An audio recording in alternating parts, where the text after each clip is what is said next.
नमस्कार students, welcome to headlines of the day. इस video में हम डिस्कस करेंगे the Hindu of 13 August, right. और आज की हमारी पहली इंपॉर्टेंट हेडलाइन है avoid unilateral action to alter Taiwan status quo says India. It is available on page number 1 related to paper 2 international relations.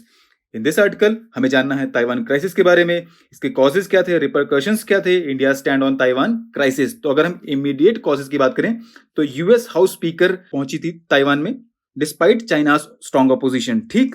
इसलिए चाइना ने बिगिन किया military deals on August 4 in 6 regions around Taiwan. India is concerned at the recent development, therefore अभी क्या किया कि India has called for avoiding unilateral actions to change the status quo in Taiwan state and refrained from any mention of the one China policy.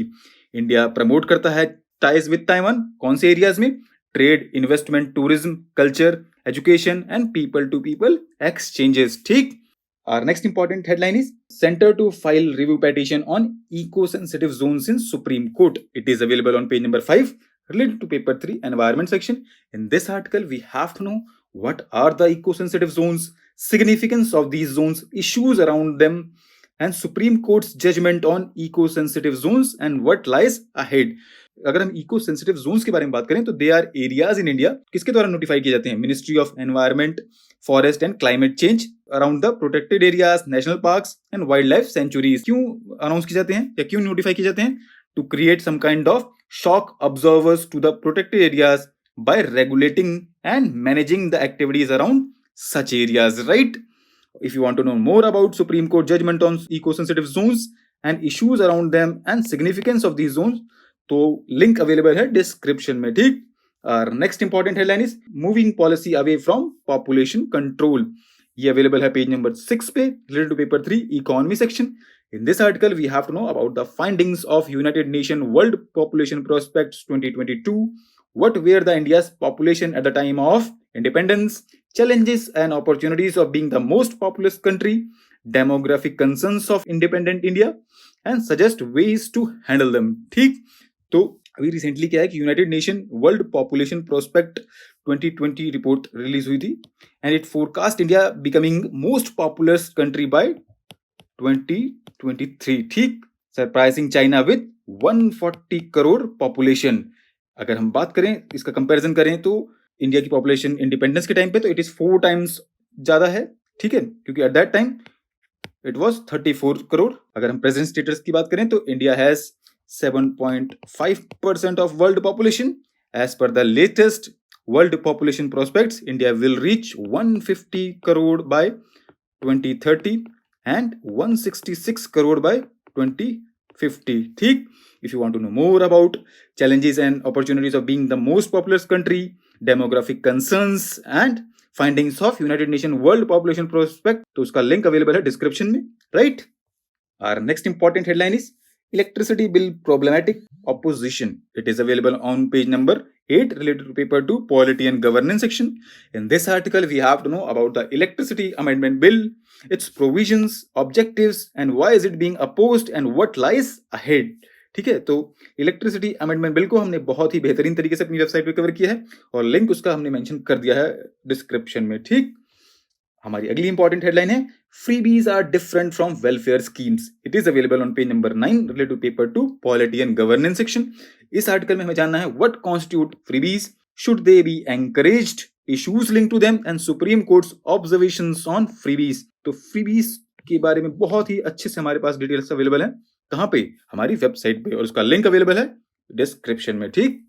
और next important headline is Essential Commodities Act invoked to rein in tur dal price, available on page number 10 related to paper 2 Polity and Governance section. In this article, we have to know about the Essential Commodities Act and its objectives. तो recently क्या हुआ है, क्यों news में था ये भी? क्योंकि सेंटर ने इन्वोक किया है Essential Commodities Act of 1955 and asked the states to monitor and verify stocks available with traders. क्यों किया है अभी ऐसा? क्योंकि तुर दाल के प्राइसेस हैं, they are surging since mid July और reports also are coming, जो तुर दाल है इसकी sales are being restricted in order to create artificial scarcity, ठीक है।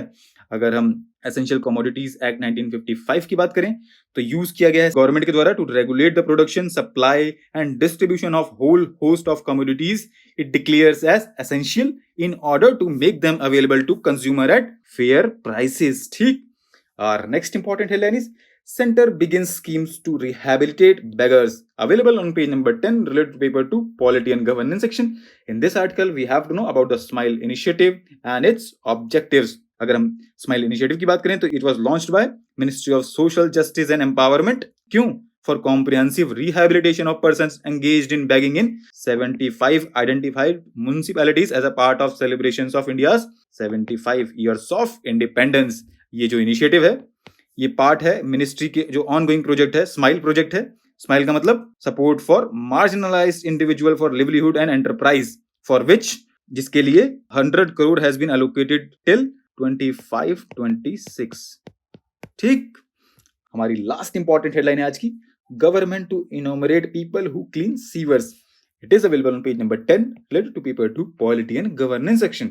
In this article, we have to know about the Ministry of Social Justice Empowerment upcoming initiatives for people engaged in hazardous cleaning of sewers and septic tanks and why are they needed. अभी क्या initiative लिए जा रहे हैं Ministry of Social Justice and Empowerment के द्वारा? It is preparing to undertake nationwide survey to enumerate all people engaged in hazardous cleaning of sewers and septic tanks. What is the rationale behind this decision? क्योंकि जो hazardous cleaning of sewers and septic tanks है, it has led to at least 351 deaths since 2017, right?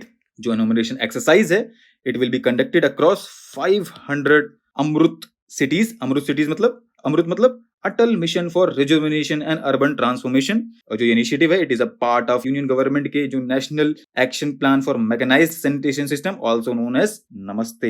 ये streamline करता है process of rehabilitating sanitation worker and eventually merge करेगा ये and replace करेगा self employment scheme for rehabilitation of manual scavengers जो कि start हुई थी 2017 में। ठीक।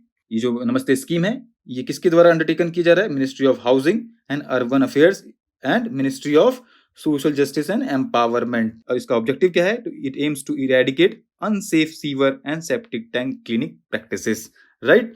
तो आज के लिए इतना ही। Thanks for watching, have a nice day.